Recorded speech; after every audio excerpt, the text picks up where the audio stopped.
Buscando la verdad y abogando por la unidad nacional en pro de la paz y la seguridad en el Ecuador. Queremos iniciar la jornada de entrevistas y debates, la opinión diversa y libre en la revista de Opinión Democracia. El primer diálogo con el doctor Hugo Acero, experto en temas de seguridad, que nos atiende desde Colombia. Muchas gracias al doctor Hugo Acero. Le hemos invitado para que nos ilustre sobre esta acción contundente del gobierno ecuatoriano de bombardear la zona de Buenos Aires, provincia de Imbabura, al norte del país, en donde por años se ha venido explotando irracionalmente la minería en esa zona, y se ha detenido a presuntos miembros del grupo Oliver Sinisterra, que opera en el norte del Ecuador, en el sur de Colombia, tras la minería ilegal. ¿Cómo ha visto esta acción y qué representa el grupo Oliver Sinisterra, doctor Hugo Acero? Buen día.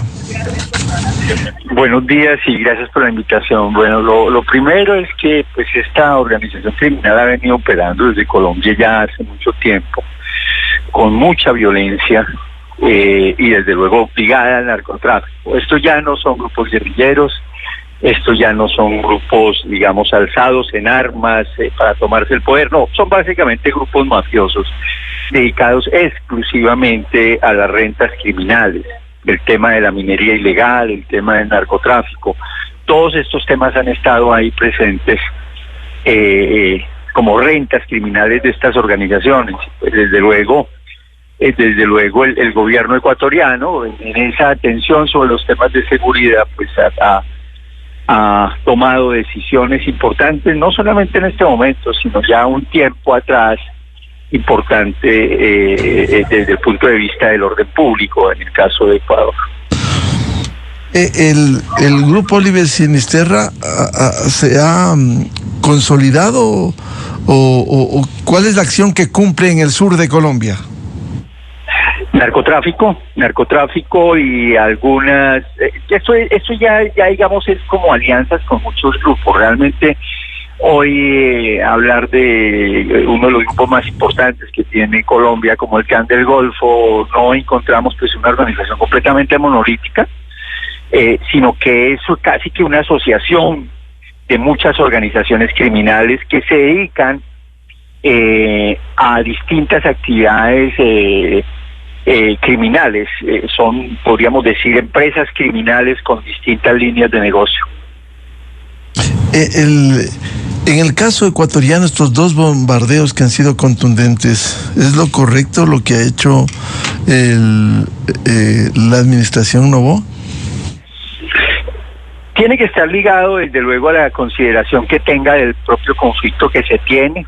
Sé que el gobierno del presidente Noboa ha avanzado pues el tema del conflicto interno, lo ha hecho de manera desde el primer momento en que llegó a gobernar, y desde luego en ese marco y teniendo en cuenta pues la propia legislación, no solamente ecuatoriana en su constitución y leyes, sino también el derecho internacional humanitario, seguramente tomaron en consideración todos estos desarrollos, todos estos temas legales, nacionales e internacionales, para tomar una decisión precisamente de bombardeo.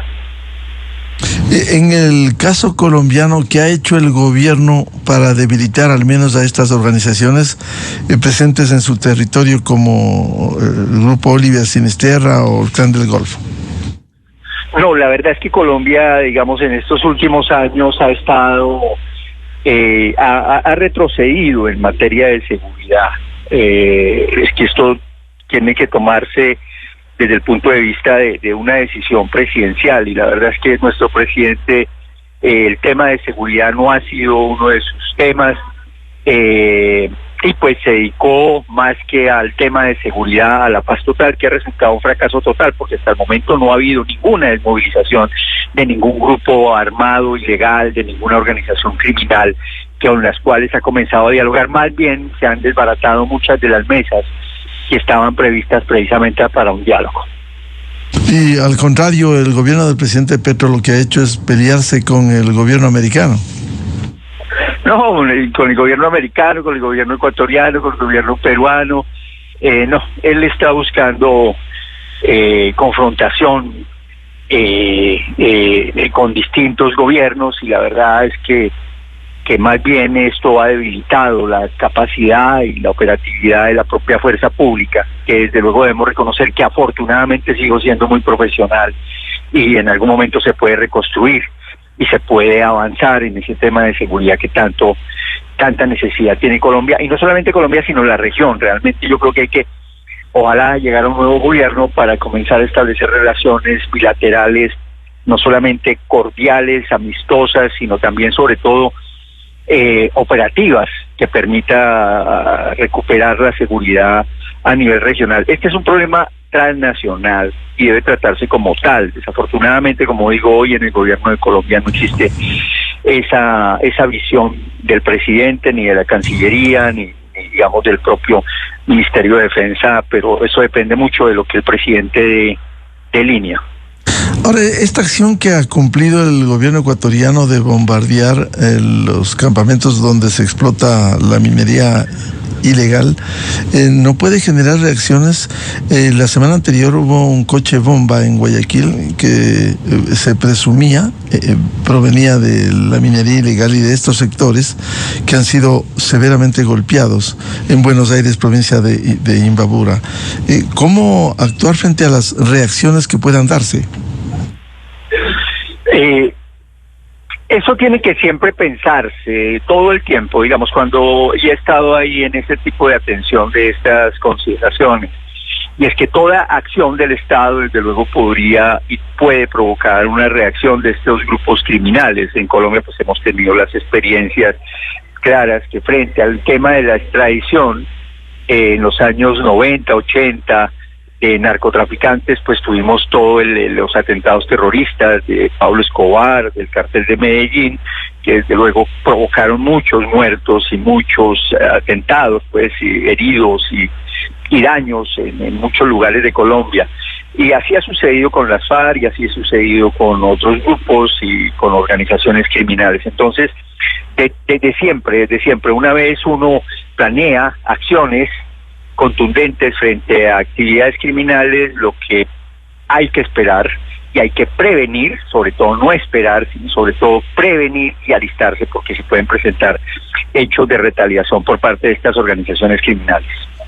En ese sentido, el Ecuador vive un conflicto armado interno, la lucha contra los grupos delincuenciales organizados que son transnacionales, el narcotráfico y también la narcopolítica que se vincula y que atiza el fuego para que aquí se mantenga el caos y el desorden. ¿Cómo enfrentar eso, doctor Acero? Hay trabajo importante que hay que desarrollar. Como digo, se está enfrentando a un crimen transnacional. El Olivier Sinisterra es una organización que tiene asiento en Colombia y desde luego requiere trabajarse desde los dos gobiernos, desde el punto de vista de las Fuerzas Armadas, de los dos gobiernos, también de la Fiscalía, de la Justicia. Digamos, un tema muy integral y de cooperación, pero hay que involucrar a otros países, Estados Unidos, en fin, agencias de inteligencia internacional que nos pueden dar mucha información para poder evitar precisamente esas retaliaciones que se darán en el momento en que se acciona la fuerza del Estado frente a estos grupos criminales.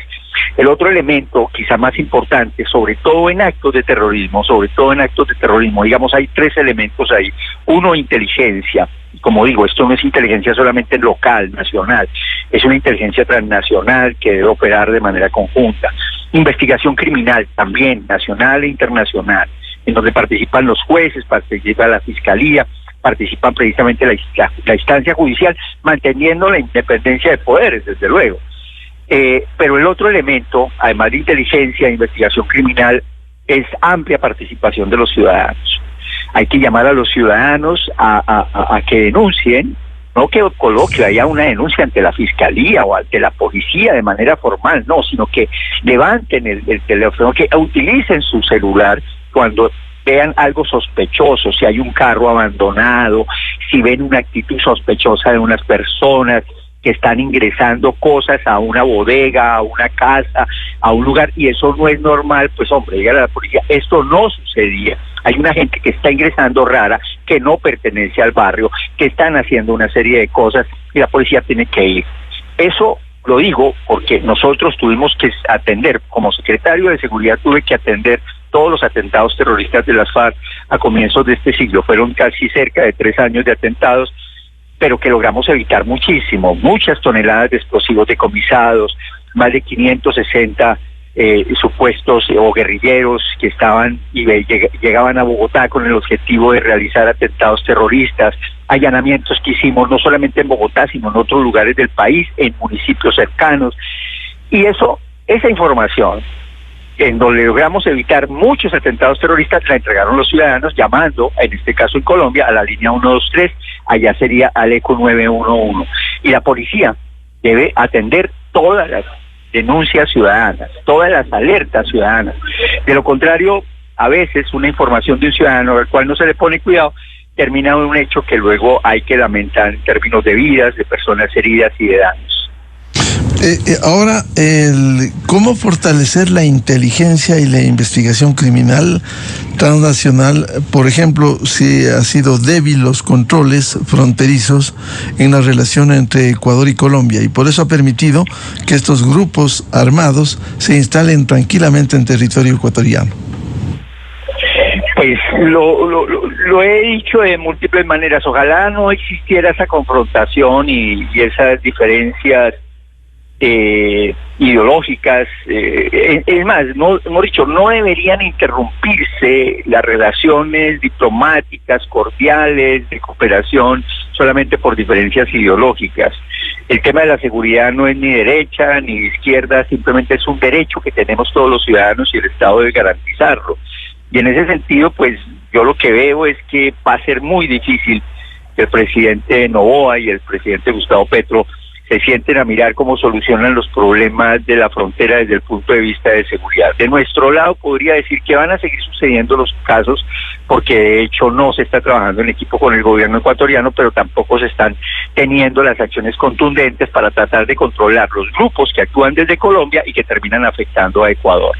Y mientras que no haya esa cooperación y mientras que no haya acción de lado y lado, va a ser muy difícil que este tipo de problemas que afectan la seguridad de los ciudadanos pues se puedan solucionar de manera rápida. Ahora, ¿cómo fortalecer esas acciones que permitan con inteligencia y con investigación criminal ir desarmando? Porque lo que se ha hecho es identificar inicialmente y luego atacar. Hay otros grupos como Comandos de la Frontera que también han sido detectados en territorio ecuatoriano. ¿Cómo lograr esa ayuda internacional que permita no solo identificar, sino combatirlos? De hecho, digamos, los organismos de inteligencia e investigación criminal están dispuestos. La idea es cómo los gobiernos logran que sus fuerzas armadas de lado y lado en términos de inteligencia comiencen a compartir información respecto a las actividades criminales de estas organizaciones, tanto ecuatorianas como colombianas, que están precisamente trabajando en equipo.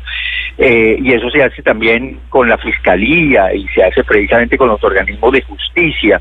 Y esa cooperación debería ser completamente fluida. Desafortunadamente no se está dando y lo único posible sería que alguno de los dos presidentes, y yo creería que en el caso del presidente Noboa, tomara la iniciativa de concitar públicamente al presidente Gustavo Petro a que hagan un trabajo conjunto, a ver qué respuesta le da el presidente frente a unos hechos delincuenciales que, como digo, no tienen ideología política, tienen intereses económicos. Estas organizaciones criminales lo único que tienen es interés en enriquecerse. Ya no existe un interés ideológico de izquierda o derecha. Estas organizaciones no simplemente quieren enriquecerse. Y el otro tema es que no solamente tenemos organizaciones locales, tanto de Colombia como Ecuador, como Comandos de la Frontera, Oliver Sinisterra,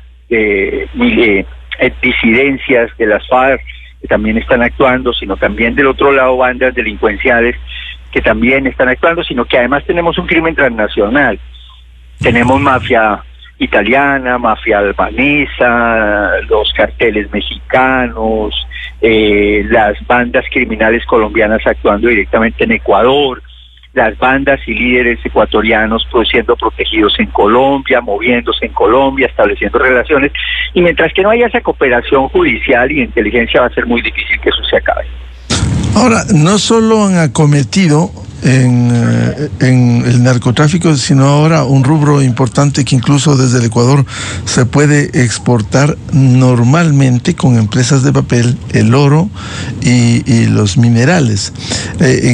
Precisamente el grupo Oliver Sinisterra por eso ha sido detectado en la explotación de la minería ilegal. ¿Cómo enfrentar esto para bloquear y no permitir que sigan actuando ya no solo en el narcotráfico, sino en la minería ilegal? Pregunta que quiero dejarle planteada al doctor Hugo Acero, experto en temas de seguridad de Colombia. Vamos a una cadena oficial rápida y volvemos. A continuación, XFM se une a una cadena nacional. 2, 1. Luego de la intervención y posesión total de la zona de minería ilegal de Buenos Aires, Imbabura, se logró la captura de 5 sujetos armados, vinculados a la estructura delictiva transnacional, Frente Oliver Sinisterra. En su poder se encontraron fusiles, alimentadoras, cientos de municiones. Esta intervención representa un duro golpe a la estructura económica y operativa del crimen organizado, vinculado a la minería ilegal. Seguimos combatiendo todo tipo de delincuencia para construir un Ecuador más seguro. No retrocedemos. El nuevo Ecuador. Esta fue una cadena nacional. La revista de opinión Democracia, buscando la verdad en todas partes. 7 de la mañana en el territorio continental ecuatoriano, buscando la verdad y abogando por la unidad nacional en pro de la paz, la seguridad, el retorno del diálogo, la sensatez, la cordura en el Ecuador. Diálogo con el doctor Hugo Acero, experto colombiano en temas de seguridad. Doctor Acero decía cómo lograr articular políticas para enfrentar con mayor contundencia la minería ilegal, la minería informal, cuando han pasado de no solo vincularse al narcotráfico, sino también a la minería ilegal, lo cual les ha sido muy rentable y están precisamente en el Ecuador depredando el territorio ecuatoriano sin controles. ¿Cómo enfrentar eso? Bueno, digamos que el tema de minería ilegal no solamente hay que mirarlo como una renta importante, ilegal desde luego para los grupos criminales, porque de hecho digamos el oro hace parte también como moneda de cambio y otra renta criminal de organizaciones que también se dedican al narcotráfico, y también está sucediendo con el contrabando. El contrabando se convirtió en una moneda de cambio. ¿Qué quiero decir con eso? Puede que Ecuador en este momento no esté siendo afectado de manera indirecta, pero de manera directa en Colombia sí se está mirando, sí se está dando la moneda de cambio del contrabando. Quiere decir que droga que se exporta es pagada con contrabando que llega en grandes cantidades a Colombia, y Colombia se está convirtiendo en un centro importante de distribución de ese contrabando a los países de la región. Por eso digo, Ecuador también termina siendo afectada por el contrabando que llega a Colombia y que se distribuye a lo largo de la región, desde luego llegando productos a Ecuador. El otro tema de la minería ilegal, que como digo, son rentas ligadas, es que esto ya no son grupos separados, sino que hay gente que se dedica a minería ilegal, a narcotráfico, a contrabando, a extorsión y a otras tantas rentas criminales. Entonces, ahí está, digamos, podríamos decir un holding empresarial criminal, grupo empresarial criminal que desarrolla distintas actividades. El otro tema es que seguimos tratando, desde luego, el tema de la minería ilegal, digamos, en sus actividades, pero hay un tema muy grave, y es que está contaminando absolutamente todos los ríos. Hay territorios en Colombia, en Antioquia y en otros lugares, en Chocó, que cuando uno va a esos lugares casi que tiene que llevar la comida. No puede pedir un jugo, no puede pedir una ensalada, no puede pedir el pescado que se recoge o que se pesca, pues, valga la redundancia, en los ríos de ese sector, porque están completamente contaminados de mercurio. y pues ya uno sabe que lo que hay que pedir es de bebidas enlatadas, empacadas fuera del territorio, porque hay mucha contaminación de los distintos productos, y ese es un problema muy grave, quizá de los más graves, y es la degradación ambiental, pero sobre todo del agua, que es precisamente la esencia de la vida. O sea, ese es un problema muy grave, y a veces lo tratamos solamente como un problema de medio ambiente. No, es un problema de orden público, de medio ambiente y sobre todo de la vida. Si dejamos que se siga contaminando de manera tan misericordia nuestros ríos, pues no vamos a tener, donde no hay agua no hay vida, y donde el agua está contaminada, pues desde luego termina afectando a todas las poblaciones de manera muy grave, a personas que están ahí. Lo grave en el Ecuador es que estas estructuras criminales han logrado penetrar en nuestro país, operan. Hay complicidad en sectores que han ayudado a esto, a esta economía criminal, y recordamos el primer bombazo allá por el año 2018, hace 7 años, en San Lorenzo, provincia de Esmeraldas.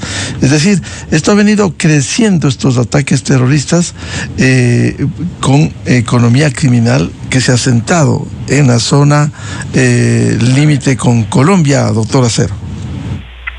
Sí, desafortunadamente, digamos, y lo hemos dicho en varios programas, y lo hemos dicho o lo vivo diciendo, lo que pasa es que el narcotráfico no lleva solo. El narcotráfico no es solamente el paso de droga que sale de Ecuador, otra que se queda, que aumenta el consumo local. No, estamos ante una madre, que es el narcotráfico, y que tiene una serie de hijos que terminan afectando toda la seguridad. Y está ligado al tema de terrorismo, a temas de secuestro, a temas de extorsión, a temas de otros negocios como con otras rentas, minería ilegal. Eso es una muy fuerte de las distintas actividades criminales, y el narcotráfico donde llega produce eso. Lo produjo en México, lo produce en Centroamérica, creció y se perfeccionó en Colombia, y lo está expandiendo. Ya Ecuador hoy lo sufre, y lo están sufriendo otros países a medida que el narcotráfico se expande a lo largo y ancho de la región. Doctor Acero, ¿no cree que en el caso ecuatoriano no le pusimos mucha atención cuando decía hace 7 años ya hubo un bombazo en el cuartel de la policía en San Lorenzo, límite con Colombia en el Pacífico? No hemos dimensionado que estos grupos ya se han asentado en el Ecuador y que simplemente han comenzado a operar casi libremente en nuestro país. Sí, yo creo que, y desde hace ya tiempo, la verdad, es que hay algunos gobiernos en Ecuador en el pasado consideraron que el narcotráfico estaba de paso, que el narcotráfico que traía unos buenos recursos, que dinamizaba la economía local, que no los iba a afectar. Pues no, el narcotráfico llegó para deteriorar el orden público, la seguridad y el bienestar de los ciudadanos. Claro, cuando volvemos a hablar, como empezamos, la acción del grupo Oliver Sinisterra fue protagonista, recordamos, alias del Guacho, que se dio de baja en territorio colombiano, el bombazo en el cuartel de la policía en Esmeraldas, en San Lorenzo, luego el secuestro de 3 colegas ecuatorianos que terminaron muertos en manos del Frente Oliver Sinisterra. Es decir, ha venido operando ya años en nuestro territorio, como lo ha venido haciendo y se ha determinado en Buenos Aires, provincia de Imbabura, en la minería ilegal. Es que esto crece. Esto no... decirle a los ecuatorianos que esto va a pasar y que no va a haber una reacción, que no va a haber hechos de violencia, que no van a seguir creciendo, es a veces desconocer la realidad. De todas formas, el gobierno está haciendo lo que le corresponde, el Estado, porque es que también es el otro tema que hemos hablado, Miguel. Este es un tema que no es solamente del Ejecutivo, este es un problema de Estado. Y la pregunta es, ¿dónde están las fuerzas, dónde está la Fiscalía, dónde están los jueces, dónde está la Asamblea apoyando al presidente ¿Dónde están los ciudadanos? ¿Dónde están los gremios económicos? Es que es un tema que está afectando la democracia y el bienestar de todos los ecuatorianos. Esto, cuando ya se comienzan a presentar atentados, pues desde luego, eso ya es muy peligroso. El Ecuador ha vivido estos últimos años incluso lo que Colombia en su momento padeciera. La muerte de el chico Turbay fue un reflejo último que revivió los asesinatos políticos. El caso ecuatoriano, en agosto de 2023 fue asesinado Fernando Villavicencio, candidato presidencial, precisamente porque él venía combatiendo a estos sectores. Él decía, o la patria o la mafia. La mafia terminó liquidándole al candidato finalmente. Sí, esa digamos es la respuesta que tienen estos criminales cuando uno se les opone, cuando uno habla de manera clara, cuando uno escribe, cuando uno está llamando la atención sobre sus actividades criminales. Y desafortunadamente en Colombia estamos viviendo también esa misma situación, estamos viviendo situaciones similares en distintos territorios, atentados contra la fuerza pública, contra la fuerza pública que terminan afectando a todos los ciudadanos, y pues ese es el pan diario, y realmente se requiere de gobiernos que tomen decisiones de enfrentar estas organizaciones criminales. Esto no se arregla tratando de que dialoguen, lleguen a un acuerdo, no, esto no se arregla de esa manera. Pero en el caso colombiano, el presidente Petro le fue mal con la paz total y los diálogos que ha abierto. ¿A cambio de qué? A cambio de nada, a cambio de más violencia, a cambio de más fortalecimiento de las organizaciones criminales, a cambio de más inseguridad y a cambio de más violencia y delincuencia. Ahora, de la experiencia de Colombia también, y se ha vivido ya en el Ecuador, esta vinculación que se hace no solo el narcotráfico, minería ilegal, sino la narcopolítica, en donde ha habido exponentes de sectores políticos identificados con estos grupos. Sí, ahí es que esto corrompe todo. Ellos tienen la capacidad de realizar este tipo de acciones terroristas para presionar a través de los ciudadanos que el Estado no siga combatiéndolos, porque eso es lo que buscan los atentados terroristas, crear miedo, crear desconcierto y sobre todo que el Estado no tenga el apoyo de los ciudadanos, que los ciudadanos le digan no negocien con esos delincuentes, no ataquen a esos delincuentes porque nos van a fregar, en fin, todo ese tipo de cosas va a suceder. Pero digamos, se requiere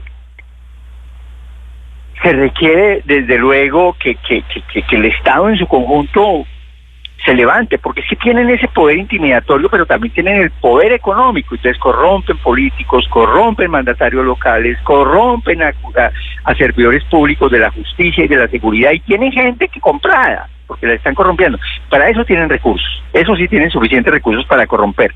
Ahora sí, como dicen, o plata o plomo, eso le dicen a la gente. ¿Usted qué quiere?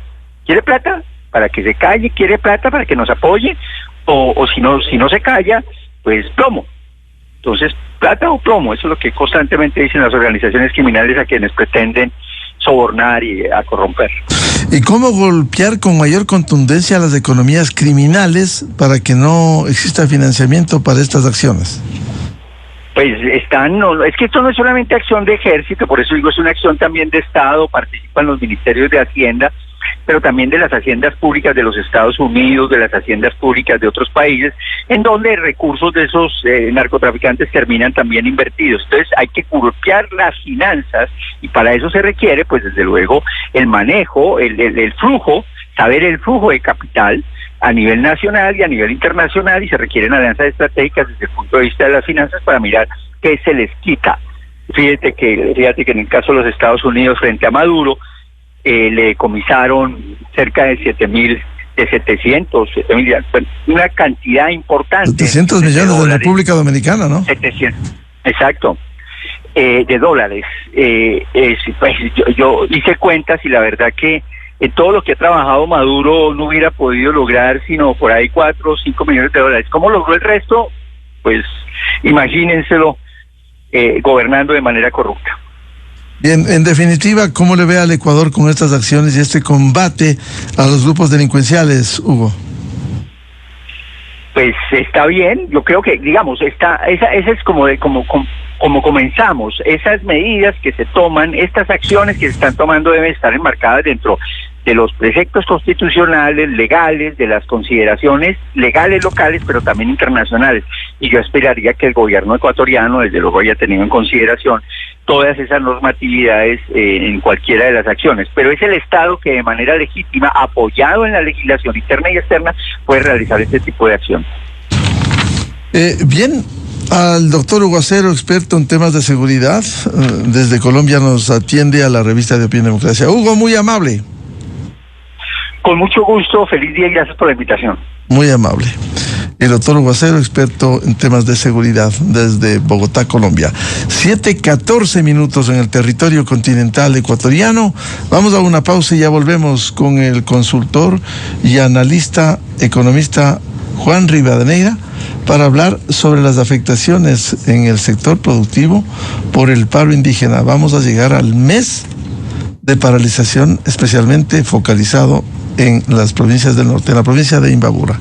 Ya volvemos. Supermaxi te invita a la Gran Cava este 24 y 25 en Quito. Este es el evento de vinos más grande del Ecuador. 2 días para descubrir sabores, aromas y vivir momentos únicos con más de